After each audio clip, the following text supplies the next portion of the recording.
You are listening to Fika with Vicky on United Public Radio, 107.7 and 105.3 from New Orleans.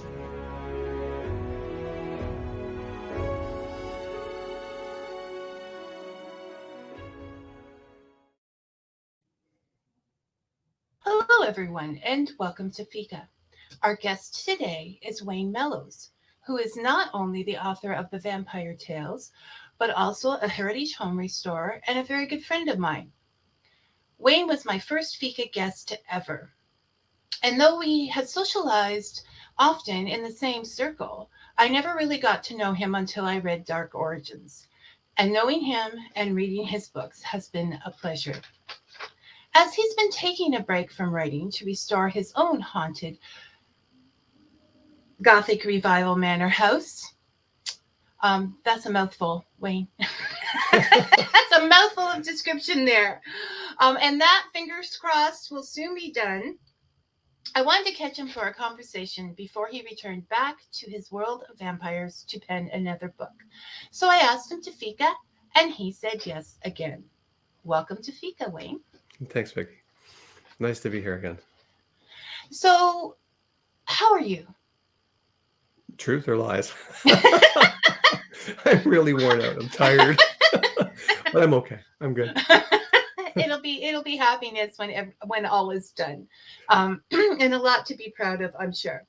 So, where did all this vampire stuff start from? Like, I mean, where did the idea come from? It's a little complicated. It's a long story. It's goes back to my childhood when as a kid growing up, everybody's sort of like, oh, I want to be a firefighter. I want to be a superhero, whatever. And all the cool kids had all the superheroes, so they all had like the Superman. I'm Batman. I have a towel tucked in my T-shirt. Look at me go. And I didn't like any of the cool kids. I was kind of the pariah of the group. So I didn't want to associate with any of the cool kids. So I didn't have a superhero. I didn't have anybody to identify with. And then I started to like read about vampires and things like that. And I thought, well, they're really different. They're kind of scary, but they also have a vulnerable side. They're somewhat revered in some ways. And even as a kid, I started to sort of delve into a little bit about what they were. By no means I wasn't a scholar by any means. I didn't like libraries. I'd rather play hockey or something. But that's where it all began. I just sort of started to identify similarities to especially the vulnerable side, the lonely side. They can't associate with people. They can only do certain things. And I really identified with that. So that's where I think it started from. Which is sort of how you portray your vampires in your novels, is that like your vampires have souls. They remember their past lives. Mm-hmm. And their past lives sort of reflect what kind of vampires they become. They don't change that much. When I started to create, it wasn't even supposed to be a series. It was just supposed to be a single book. It was just an expression of ideas.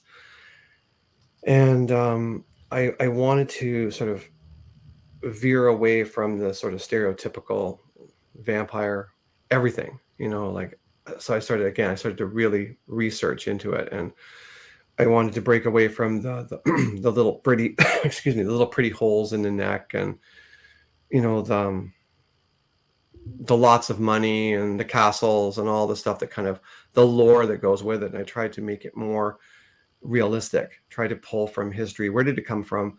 Every culture right around the world has got some sort of connection to a vampire being. So then I started to pull from all of that. So I wanted to go that route rather than the stereotypical type of way to go. And you do. Your vampires, your story takes place on the streets of London, on farms, in battlefields in World War II. There isn't that, nicey 19th century manor house. What are you saying? I couldn't resist, Wayne. It was there. So they come from different places. Mm-hmm. They're not the proper people that we often see in the vampire stories. Right.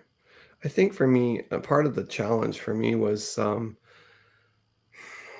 I didn't want it all spelled out, not just for the reader, but for the characters as well.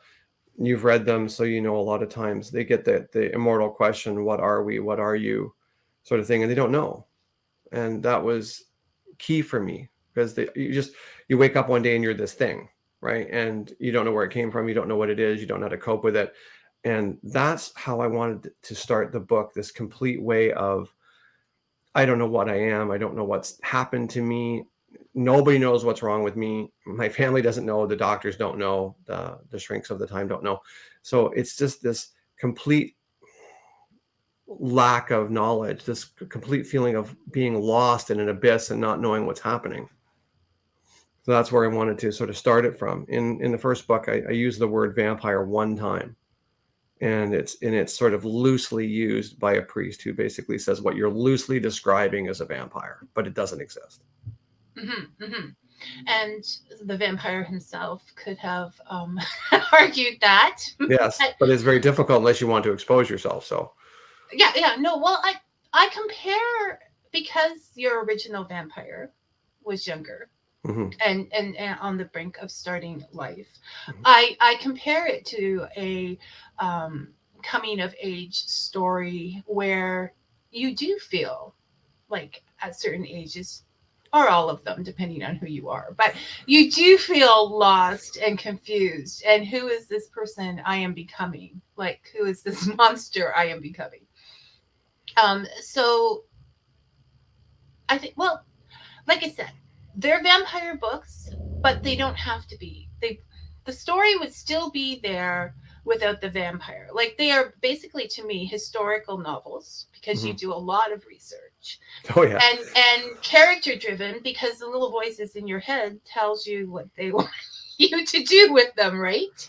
We've discussed that before. No, it's out there. We don't talk about the voices inside Wayne's head. No, I want to talk about the voices in Wayne's head because they're very creative. Well, they are creative. You said you have no secrets. I said no, there's no secrets. No. So you start writing your novel, and then these characters begin to take on a life of their own, and explain to you what they wanted to happen. Yeah, it was different for me, because I wrote technical manuals, I wrote shop manuals, I wrote teaching agendas for school and things like that. It was always very, methodical, very plotted. This was different. Like I said, I started out to write one story, and I had an idea. So this is how it's going to go. And the first chapter, it went so smooth. I was really pleased, not to toot my own horn, but it went smooth. It really went. Nothing in my life goes smooth, so I was a little worried. But then I got to chapter 2, and then it wasn't writer's block, because I've never really suffered from writer's block. It was more of this clash of what I thought, and it wouldn't go. It simply wouldn't go. I'd write a couple of lines, and be like, oh, I don't like it, erase it. Okay, do it this way. Didn't go. And it was for the introduction of the female wrongdoer. And I remember leaning back in my office chair, kind of going like, what's wrong with this? Like, why won't it flow? And that was the first time, honestly, that I heard a voice that wasn't my own in my head. And it was this little British voice.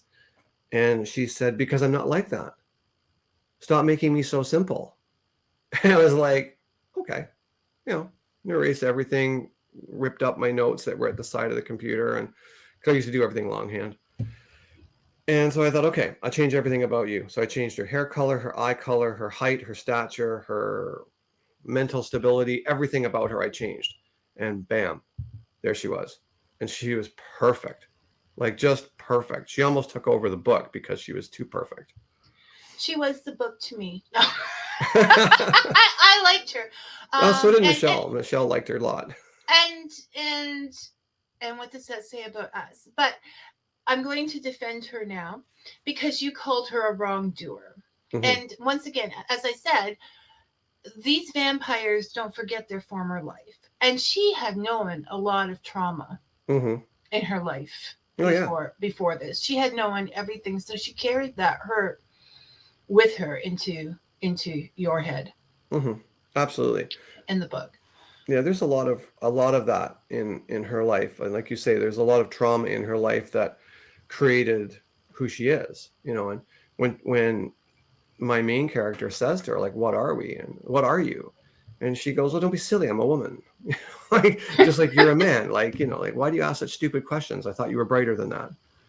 But like she's always like very almost flippant about it, because she's been that way he's been that way for argument's sake 50 years, and she's been that way for 200 years. Like, my vampires aren't ancient, not in the first books. So neither one of them really have a clue what's going on. They're just who they are.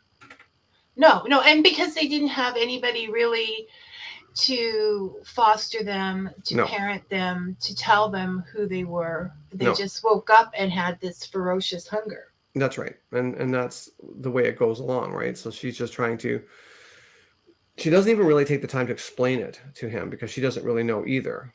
So she's just there. And I say wrongdoer because, I know you can call her that. oh, well, she's the bad girl in the group, as it were, and but at one the point, mean like, girl. I try to justify what she does through her explanations as the books go along. And she says at one point to Aramis, who's the main character, she goes, look at these people around us. She goes, they struggle, they try to get ahead, they do everything. She goes, and yet I can walk through any forest or any street or any laneway completely without fear. Hmm. I fear nothing, I fear no one. Well, She goes, can and you that, can you say the same? and oh, Michelle says naughty Mary. I think that's a good word, Michelle. Naughty Mary. Oh, yeah. I'm not. Yeah. She's not bad. She's just naughty. Well, And before the fourth book came out, where we introduced the ancient ones, Mary / Jacqueline was Michelle's favorite character all the way through the book. well, I started off with number 4 because that was a whole trauma in itself. Yeah. Okay.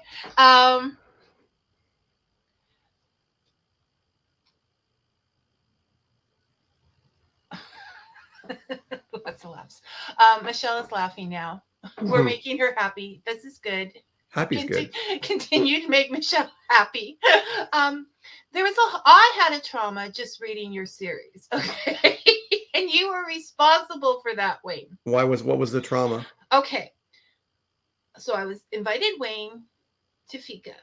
I hadn't invited him yet, but because Wayne took his first book, Whitechapel Road, which is this thick for those watching. For you listening, your average 362 word book. And because he didn't like the amount of details he had put in there, he went back after another two books in the series, and wrote a 652 page first book with more details in it.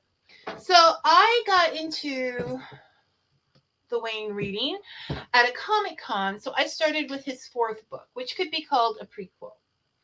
And that takes place in medieval times. And so I wanted to go back and read the other books.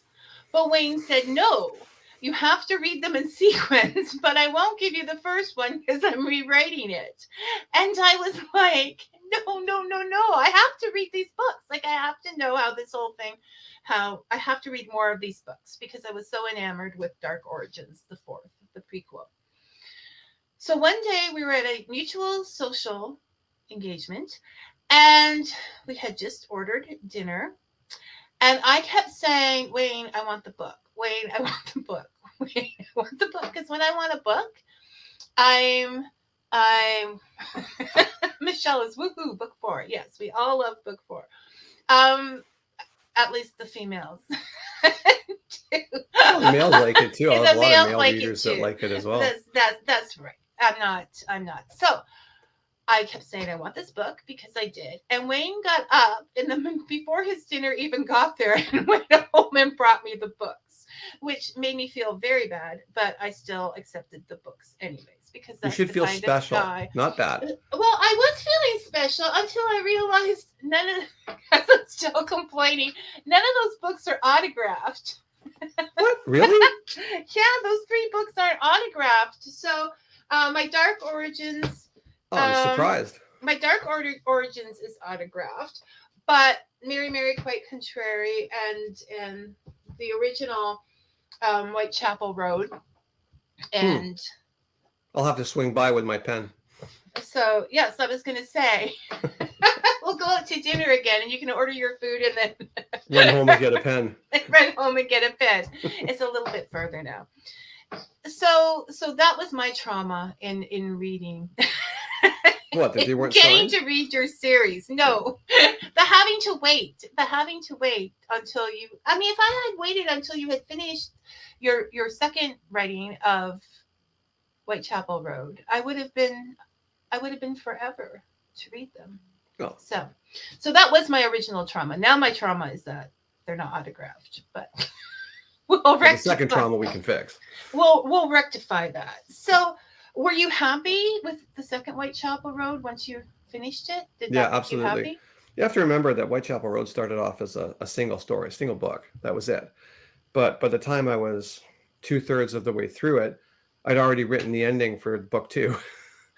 So I realized, okay, it's going to have to be a series. But I didn't know how far it was going to go. I had no intention of writing a series. I didn't have the time. I didn't have the patience. There was too much going on.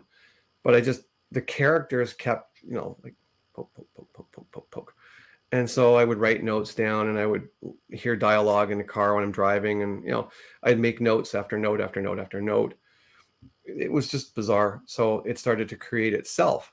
So, but yeah, long story short, the second Whitechapel Road is exactly the way I wanted it, because now I know it's a series, so I could tie in so many loose ends that weren't there. Now it sort of, it doesn't give anything away, but as you go along, there'll be things that happen and things that occur. And then when you get into book 2 and then book 3, there's little, oh, I remember that. Oh, I remember that from book 1. I remember that from book 2. But they don't, it doesn't ruin the read if it's not there. It just makes it more complete and more satisfying to the reader. It makes you happy. Makes me happy, for sure. I like a story. I'm not good when there's 15 different stories going on within a story, because I just can't function.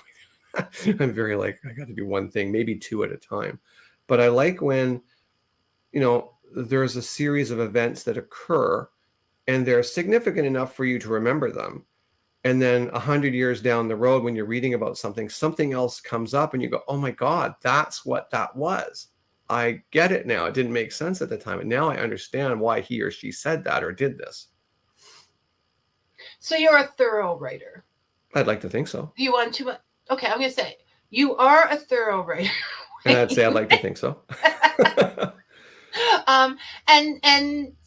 And so you would rather have one straight story with all the pieces put together there than to have a lot of different trails. Yeah. And because really, ultimately, you don't have that many characters. No, I don't. I have like my 2 or 3 main characters that flow along and go through it. And then I bring in secondary characters and so forth just to bolster the story, per se. Yeah, because you have to have some other people right there. So Allison says he's a through writer. He is. She meant thorough writer, and I'm pretty sure. I didn't even notice that because I wasn't being difficult.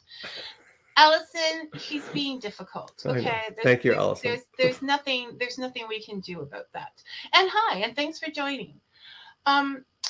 So when we talk about thorough and also a perfectionist, you are also very thorough in your research.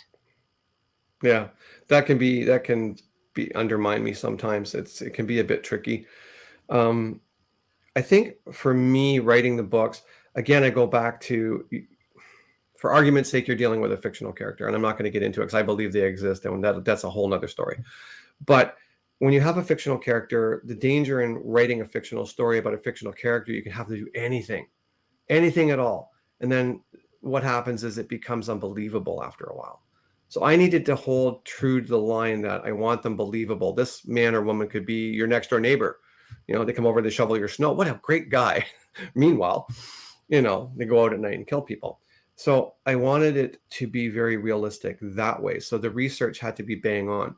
So in Whitechapel Road, like I'll have situations where there's a dock fire just across the river from Whitechapel. And that actually occurred. Like I got the weather, I've got it gets to be so stupid where I'm laying topographical maps from 1888, the time of Jack the Ripper, over top of modern day Whitechapel to see what roads are still there. How many meters are there in a block? And in Britain, they don't use blocks, they use streets. They don't say he's 4 blocks over, it's 4 streets over. So it's a whole lingo thing I had to learn as well.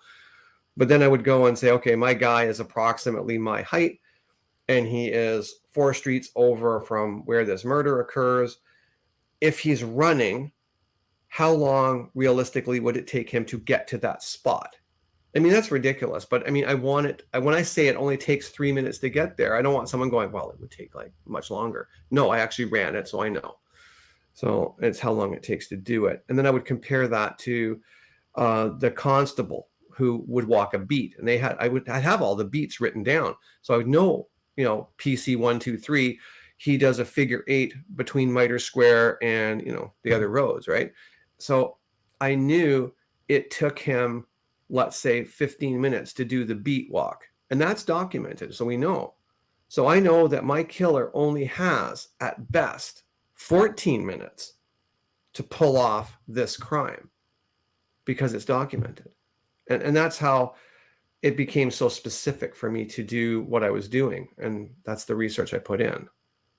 I want to discuss more about that, but we just have a couple of comments till then. Okay. Michelle said, and I have to show this because it's funny. Michelle, when you said you did add other people, Michelle wrote other people, food. Food. In some cases, yes. In some cases, no. Oh, you are difficult today. That was funny. Just laugh. I'm not saying it wasn't funny. It's fact. And Brian, hi Brian. In terms of your writing process, what sort of writing tools do you use to keep track of research notes, timelines, as well as the actual writing? Good question. A lot of it's in my head, if you can believe it. It just kind of rattles around in there. Once I'm focused on the story, I'll go over it and over and over it. What I tell people is I write from a memory.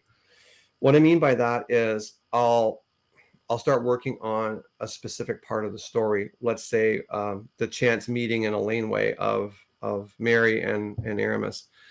And I'll look at the laneway in real time, if it's still there. If not, I'll look at photographs and I'll get a sense of what's going on in the laneway. Then I'll bring in the weather and I'll walk the laneway in my mind probably 100 times. What do the bricks look like? What does the ground look like? What is the weather? Where does the rain come from? Does it come straight down? Does it come from the side? Can it come from the side? Where's the wind coming from? All that. So when I start to write it, it's as if I was there.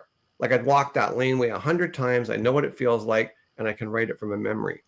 From the note aspect, it depends. Sometimes I'll get a glimpse of something really brief, a word, a view, and I'll write it down on anything I have. I have pens in the truck. I have papers in the truck. So if I'm driving, I can just slap it on my knee and write down the name of it, right? Like in one section, I can't remember what book it was. I think it was the third book. A character says to this elder gentleman, like, what are you? And the response is, well, we've been asked that question a million times, but your kind would used to refer to us as Nakru. And it's more like Nakru, like that. And that came to me right before I was going to sleep. And I don't know where it came from, but I could almost hear it in my head. It was like that roll, that Nakru, so I wrote it down phonetically. I tried to look it up, but there was nothing, but I kept that forever. And the character explained it to me, it was, we are the king of the nocturnal, Nakru. So that's what I translated it to be. It's a fictitious word. So the fact that you remembered that I just read that as I was rebrushing up on the books. Out of Yeah. all of the books, makes it believable that you keep it all in your head. Oh yeah. Wait, Yeah. that you just kept that in your head. But the dialogue is important too, because like I'll have dialogue between two, maybe three characters. And when I was working full time, I'd work nights. So I had a lot of driving to do. So that rambled around in my head. And to me, the dialogue has to be so spot on, because you would say something and then I'd be like, would my character actually say that? Would it be proper English? I mean, at one point, Aramis speaks very properly because of the time period. He'll say something like, I do not feel like dinner tonight. He doesn't say I don't or I won't. Right. So, but as we get into book 3, at one point, he's talking to a female character and they have sort of a thing going on. And he said something like, well, I don't really want to do that. And she smiled and she said, what did you say? He said, I don't feel like doing that. And she's like, you said don't. Usually I'm so used to saying do not, and she's like, what happened? He goes, well, I guess you're rubbing off on me. And it's just that sort of that gentle transition over many years that I want the reader to feel. And comment is made on that throughout the books. Actually, people have comment on the fact that he must think that he's something to speak so properly, or Exactly. that's the way my mother wanted it to be. Correct. So yeah, vampires have to sort of keep track of where they are and at what time period, and sort of move with the groove in order It's to never stay. fun for them. For my guy, it's just like I got away from that whole I live forever and I live in a castle and it's fantastic. He's always on the move, right? He can't keep a job for too long. He can't stay in one place for too long. He can't rent a place for too long. And as time goes along, like, he realizes like, I really can't do that because people are dying and they're going to put the finger on me. So he's always on the move. It's hard to make friends. It's hard to have relationships. Okay. Dave is in the house. David Benison. So he says he loves that you used real history for a fictional story. And then this one, which I agree with. Wayne needs to write a story about a guy who fixes houses and finds all kinds of horrors in plumbing and shoddy construction. Lots of laughs. So, well, I was joking with Vicky when we first started doing this. I said I was going to talk about the pitfalls of old plumbing and drywall screws versus nails. That's all I've done in the last 5 years. But hey, you've come a long way. And although I don't think you should just write a book about a shoddy plumbing, I think that you could write a series, and I've said this before, about someone who restores houses, and he restores spirits that in these haunted Victorian homes or whatever to where they should be. So you have the knowledge of both things. Why not go for it, Wayne? I would love to read that. Well, a buddy of mine says I should do something like Homes on Homes, but I'd do it with vampires, like a gothic renovation or something like that. The guys only come to work on your place at night.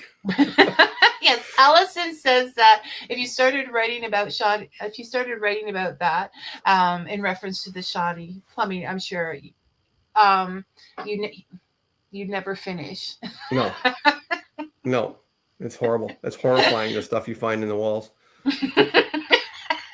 So Wayne is not afraid of vampires or ghosts. He is, however, afraid of 1970s construction. Oh, the stuff I found in walls. I found a wall that was put together by pallets. Like there were skids just nailed together. They used so many spiral nails to put this thing together. It probably cost them more in nails than if they went and bought 2x4s. Then in the other wall was put together by election signs. Just the little 2x2s. They still had the points on them when they drove them in the grass. Like I just shake my head. I'm like, what's holding this house up? Yes, and we'll move on because I probably shouldn't have brought that topic up. Why am I starting to shake? No. So we'll take one more comment before we go on about research. Brian said perhaps old houses can be considered to be a form of vampire that sucks the time Brian, and life right out of this. I've said it a few times. The house is trying to kill me. back to my series about the handyman restoring haunted homes. No. Okay. Okay, we still have time. I can wear you down on this. Go ahead. So research. Now, before, you know what? Let's just hold on research for a second, because we were talking about, the vampires not knowing who they are and being uncomfortable with that. But part of, I think we've discussed earlier, the reason the vampires get away with doing that is because the humans in the story are uncomfortable with the idea of vampires, and so they won't look into that as a solution. And you brought up that a certain inquiry document that you had read about the blood leaving. Did you want to You have to be more specific than that. There's a lot of stuff. Okay. About the woman only being half full. The blood is only. Oh, that's half right. full. Yeah. Okay. Yeah, that's a good point. Yeah. In the prologue of the first book, it even says it, like, sometimes the answer stands square in the spotlight, but we're so uncomfortable and it's so out of the box that it's not even brought in for consideration. And that's what happens a lot of times. So when I was researching, I went through the murders of Jack the Ripper, the weather for the time periods, so many things that were brought into consideration. But I also went all over the coroner's reports and the police reports, which were like dozens. Many of them were conflicting. I had a lot of problems. I had to reach out to numerous people to try to get clarification, because in the first murder, the coroner would say whatever he said. But then in the second murder, he refers back to the first murder, but he contradicts himself. So which one's right? So it was daunting. It was just a daunting task to figure out who was right. But to back up a little bit, when I was looking for a story to substantiate my story, I looked at a lot of things that people would understand. Like, you could say World War II, somebody knows a little bit about it. You can say Jack the Ripper and people be like, oh, that's the madman that killed people somewhere in Europe. They have some idea of what it is. And that's what I was looking for, just some idea. But what solidified it for me was when I started to research. One of the things that I think the coroner's name was Phillips, but I can't guarantee, because they changed a few of them through the time period. When he came out to look at the second murder of first murder of Polly Nichols. She was murdered up on a place, I think it was called Bucks Row, and a constable found her. And back then, like, forensics was in its infancy, so they would do all kinds of things they would never do now. So science was up and coming, photography was up and coming, and the coroner was pretty much embracing this new idea, whereas before it was all eyewitnesses. So this was new and very controversial. So when he got there, he looked at the body, and she had a big slash, a double slash across her throat. They didn't know what else was done underneath because she was still dressed. But so he said to the leading inspector, he said, did they move the body? And he said, no, that's where she was found. He went back to the body and looked, and he came back to the inspector. He said, then, sir, I put it to you this way. Where did the blood go? Because I only found about enough blood to fill a wine glass to half full. So to me, that was solidification for me. It's a good place to start a vampire story, because where did the blood go? Indeed. Well, I know where it went. So, but it doesn't actually, they never did really figure it out where it went, because they swear up and down they never moved the body, but they only found a little bit of blood running down the street. There wasn't enough for that kind of damage. Well, that's where that came from. So they didn't listen to Sherlock Holmes, who said, if you can't find a probable answer, then the answer is... No matter how unlikely it has to be. Exactly right.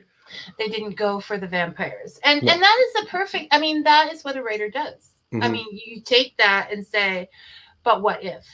But then we fast forward. Like you said, If you fast forward into the next book, I have, which Mary takes place in modern day. So you have, again, a series of murders taking place, and now we have DNA and we have proper investigation protocols and things like that. Doesn't matter if you're homeless or you're well-to-do, it's going to get investigated. And you have two inspectors on the case, and it's funny because they stop their car on a street where, other horrible things had happened in the past. And he said, why are we stopping? And he said, I just can't help but think that our predecessors 140 years ago were on the same trail, but they decided to go the route of proven police forensics and missed out on what was going on. He goes, I'm not going to have that happen.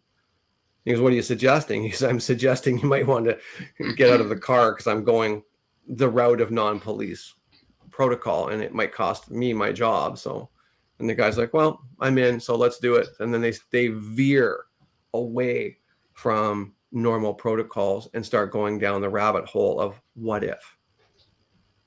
And that's the beginning of every great story. Yeah, what if? What if? So while we have time, before we get too far along, I'm going to hold up each book. And for those who cannot see, these books have photographs of them. This one of 19th century Jack Ripper, England. Yeah, Jack the Ripper stomping grounds. That was a pub that all the ladies of the night frequented, because the pub is basically short form for public house. So they were open 24 hours. People could go in and get a soup or a drink, whatever they wanted. Generally speaking, if you were a streetwalker, you wouldn't get water. Water was polluted, so you'd get gin. At least that was purified. And you'd get either, if you could afford it, you'd get a whole baked potato, but most people got a half a baked potato. So you got a glass of gin and a half a baked potato, and that's what you ate for your day. If you can imagine that. Brutal. Just brutal situations. And so a little bit of synopsis for that one. Like, tell us like a short summary to encourage readership, but not the whole story. It's a damn good book. You should read it. Essentially what it is it's a story of two vampires that are kind of having it out, one guy just wants to live his life and figure it out, and the creator is there causing havoc. And the murders that were created by Jack the Ripper are the fallout. They're the casualties of this little folly that's going on.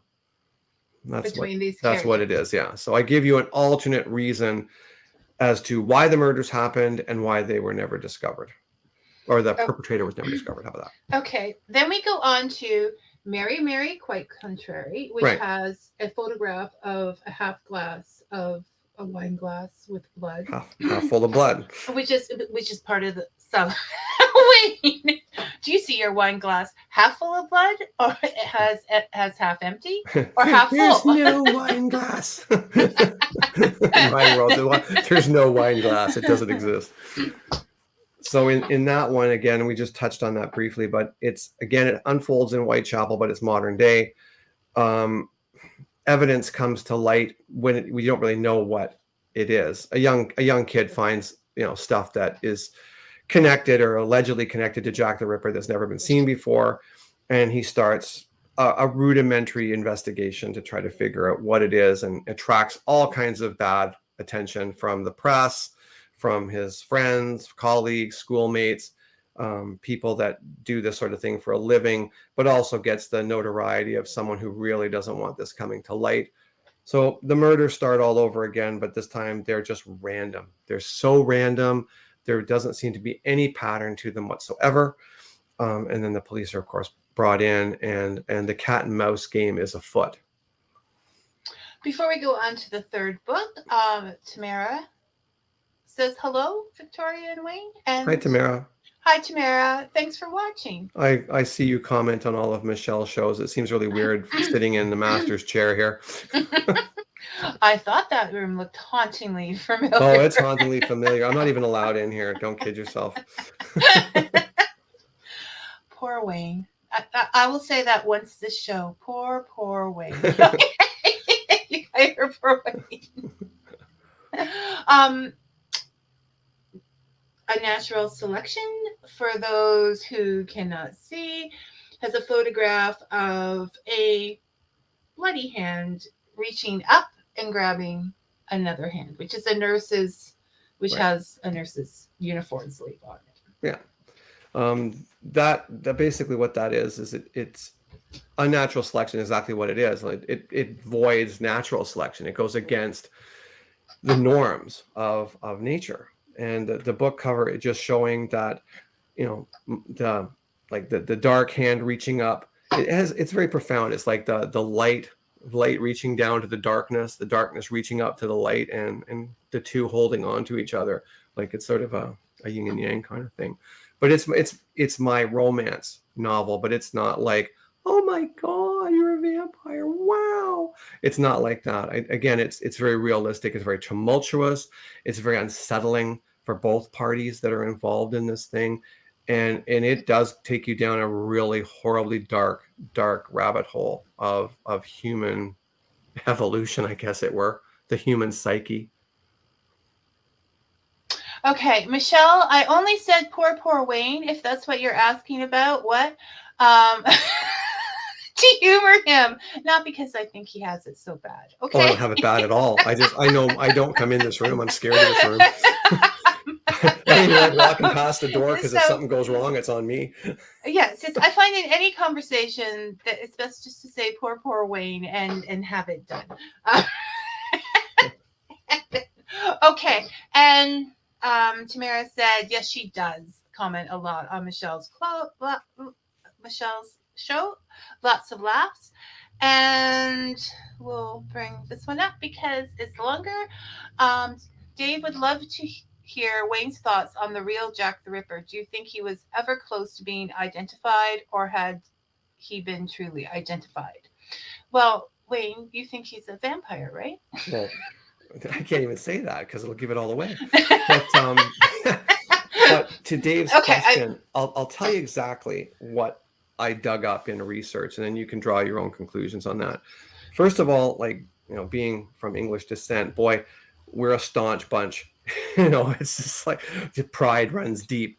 So, to have a killer running amok amongst the Metro Constabulary as well as Scotland Yard and making a mockery of it, that didn't sit well. Didn't sit well with anybody. And when I was reading the commissioner's memoirs at the end of it all, he wrote his memoirs, sort of 10 years after the fact. So here's a guy that was in charge of everything during Jack the Ripper's murders. And the only thing he wrote was a paragraph, like the smallest little paragraph in this massive, memoir that he wrote. And it was very interesting to me because it said, by 1893, we already knew who Jack the Ripper was. But to bring it to light would only serve to discredit two police forces. No good would come from it. So they absolutely knew who it was, right? But there was no point in pointing it out. Now, that's either because the person was already dead, and there's no point in trying a corpse. You can't. That the person was already incarcerated for several other horrific things and was going to be hung anyway. So there's that aspect of it as well. There's different theories that, that the perpetrator left England altogether. I don't subscribe to that, but that's what it is. But I often like the idea that Jack the Ripper was actually a female. And the reason I say that was you have to go back in time to that time period. And you have to look at how Whitechapel was set up at that time. Everyone thinks it was a big slum, and to a large degree it was. But literally across the road, 60 feet, was the high end of society. It's hard to get your head around, but it was like high end doctors, lawyers, all kinds of people right there. So if you were a woman and you were married to a highfalutin doctor and he died, right, you got nothing. You got evicted. Sorry, you're on the street, right? So when you look at where Doctors Row was, and then that's where doctors lived, and then where what they called then Doctors Hospital was located, which was in Whitechapel, doctors would have to frequent right through the red light district of that area to get to and from work. So I started to put it together that so many people ended up with syphilis, and it was brutal. It was horribly disfiguring, killing disease, nasty. So if your husband, this fine doctor, was going back and forth through Whitechapel and picked up syphilis and brought it home to you, then he died, right? And you're going to be evicted and you're going to lose your mind and probably die as well. I started to put it together that maybe this person was just a real upset woman who had it down on prostitutes and was just killing them. And it was, you can see by the crimes how vicious they were. They start off just with slashing, but then it gets to evisceration and all kinds of really horrible things. And then you factor in the crimes that weren't actually brought to light before the traditional sort of 5 that we know about. There was 2 or 3 before that started this whole thing going.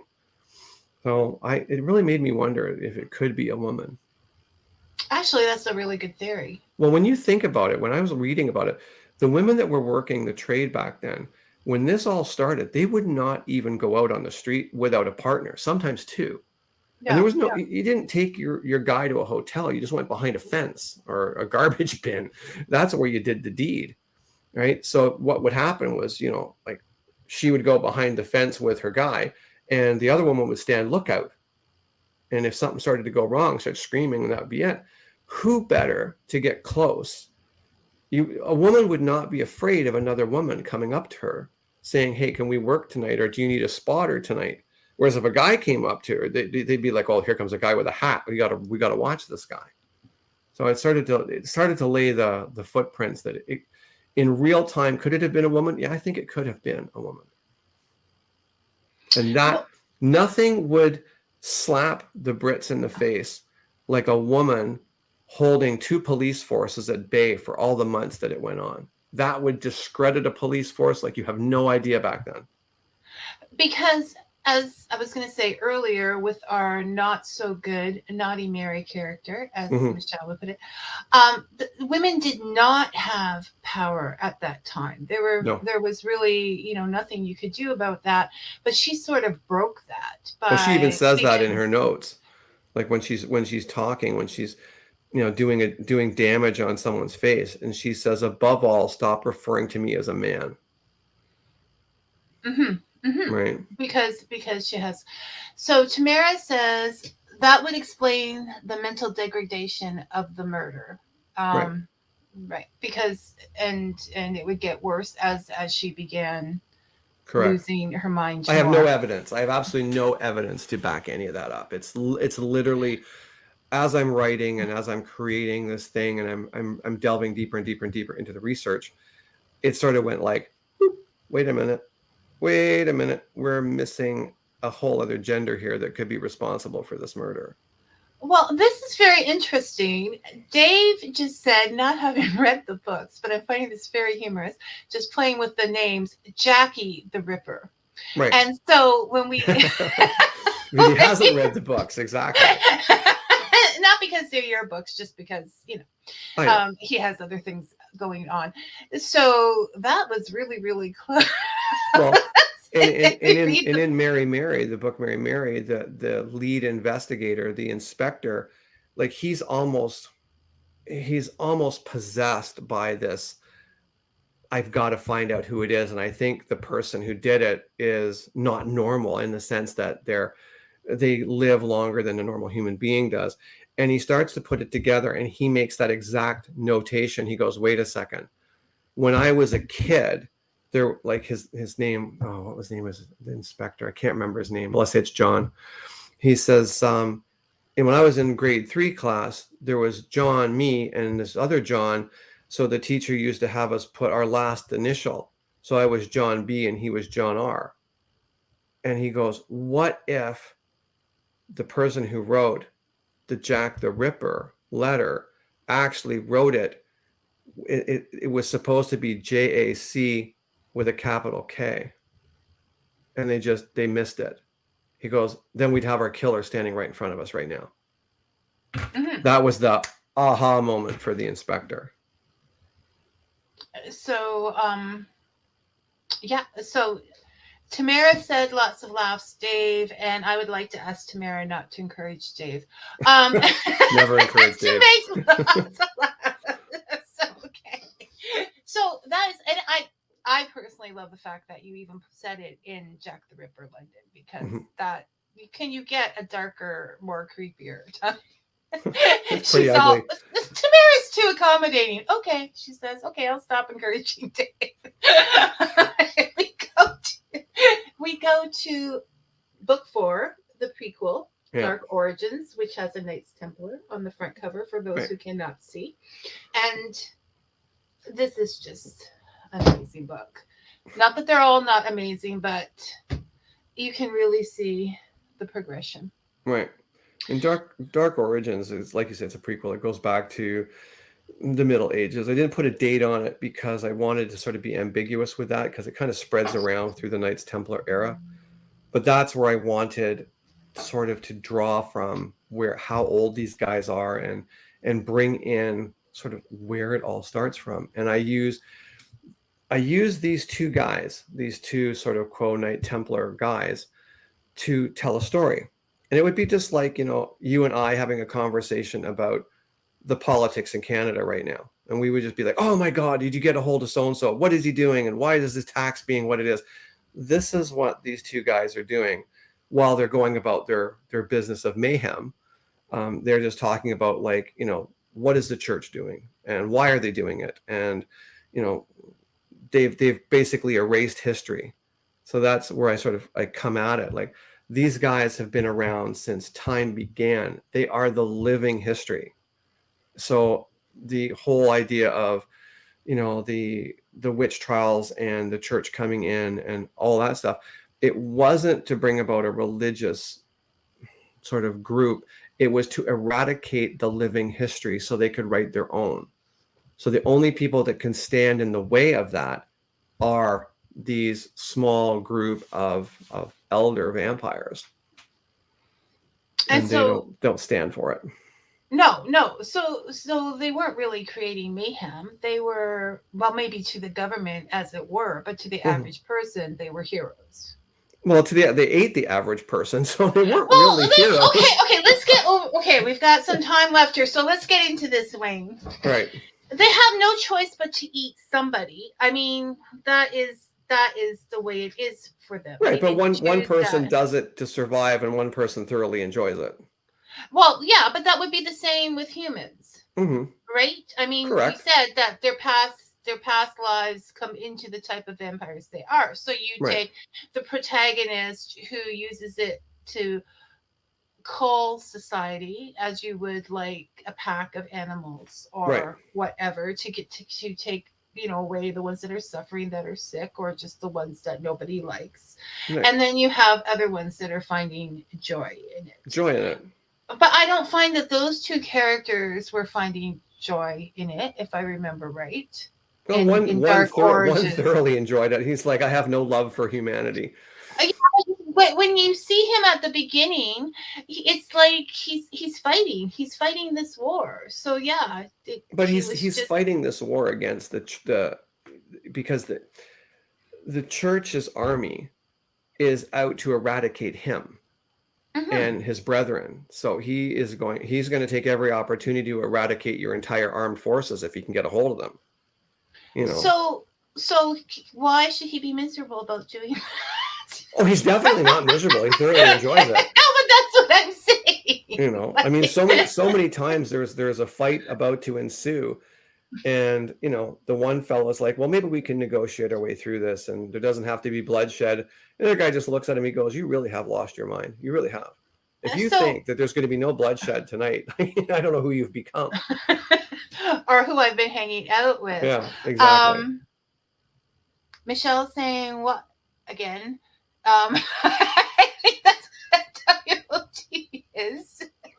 So we've done something like I don't want you talking badly about that character, Wayne. Well, no, that's well. To quote Michelle on many things, this guy is like, he's just irreverent. He doesn't care. And if you get in his way, he'll kill you. And that's just that simple. I'm explaining this to Michelle, and I tell her this one part of the story, and she just looks at me across the table and goes, "Me loves him." Okay. And so do we all, Michelle. So we all. So yes, it is a wonderful prequel, and it is also very well researched. And so that's why I say they're well researched historical novels and character driven. The characters are very strong and very. You don't have to agree with this. I'm telling the people listening, Wayne. No, I'm just nodding. I'm listening. I nod when I listen. So I'm just Yes, they are. no. I'd be more. I was expecting more the other hand, like like if you say so. So they are well. If you say so. They are well. I'm trying to be so good here. They are well researched historical novels, very character driven, and you can't get them yet until Wayne gets back to the book business because it is a direct to Wayne process. So, okay, he's exceptional. And I'm not sure if she's talking about our character in Dark Origins or you. No, it's not I me. believe It'll be the she character. is talking about you, Wayne. You are exceptional in your research, etc. But I enjoy it. I think what I try to tell people is like I enjoy what I do. So it's not like I have to write, I have to create this, I have to do this, I have to do that. I actually love it. I love getting into it. I love digging up stuff. I love finding things. It's just part of who I am. So that goes into the book. All the characters that come to mind, I want them to be real. I want them to feel. I want them to hurt. I want them to laugh. I want them to love. I want them to feel loss. All of that stuff. So that somewhere along the line, someone will be reading that book and they'll laugh because it's, oh my God, that's such dark humor, but I get it. Or they'll read a part where there's a loss and they might actually cry because I've lived that. I know what that feels like to have that kind of loss, that loneliness. And I've lived it all. People, it's like when I look back on my own life, and it's not a sob story, but it's like I suddenly realized why things are so miserable all the way along is because it gave me such a fantastic perspective from which to write from, because I could understand it. I could feel the pain. I understood the loneliness. I understood what it was like to be the pariah of the group, to be ostracized from the group, to have no friends, to not have a kinship with your family, all of this stuff. And it gave me just such a solid foundation from which to write from. And I am truly blessed to have all that hardship, I guess, because I wouldn't have no point from where to write from without it. And it does show through, and you are well loved now. So that is a happy ending, Wayne, if not the plumbing. Unfortunately, there's not that much plumbing in Whitechapel because they're without houses.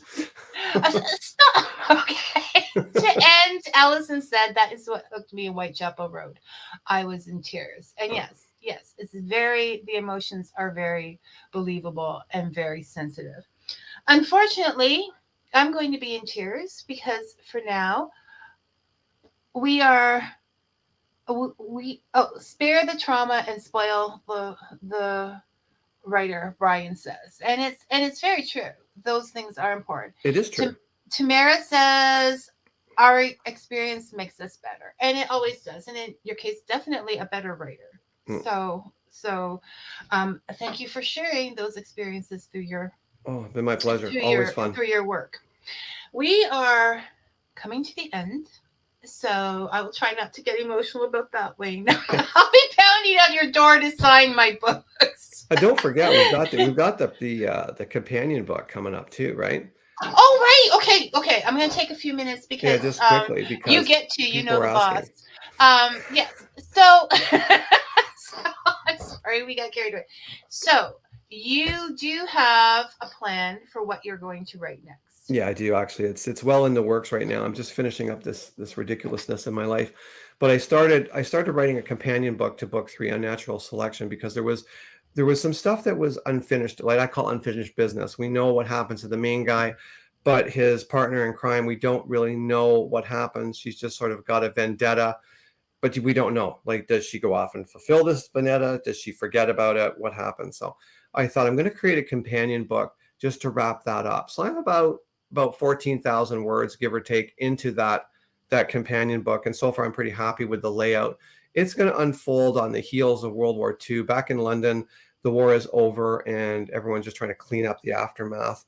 When I reintroduce this character known as Bethany, and that's going to be the second time you hear about her, but more in It's not about everybody else. It's just about her and what's going on in her world and how she's coping and the unusual set of circumstances that come to light as she discovers the thing that she's actually searching for.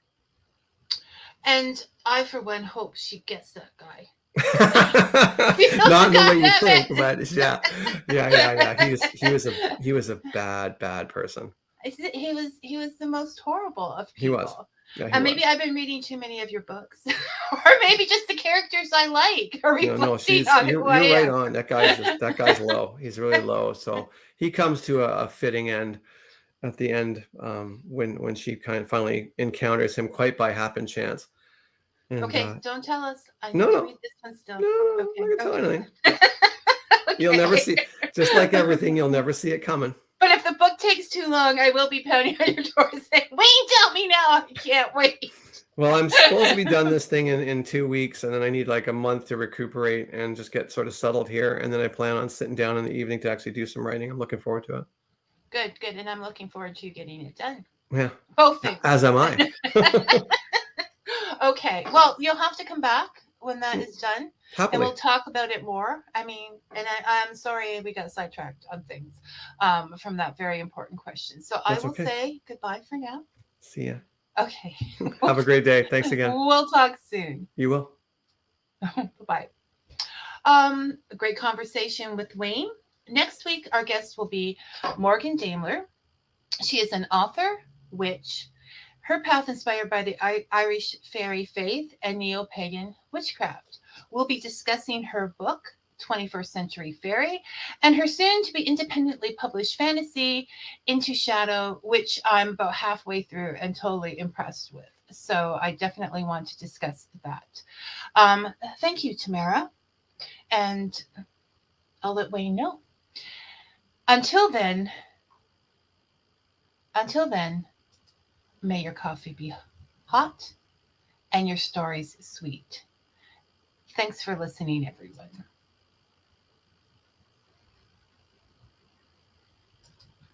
And I will just take a minute here because I'm still thinking about the conversation. Okay. Bye-bye.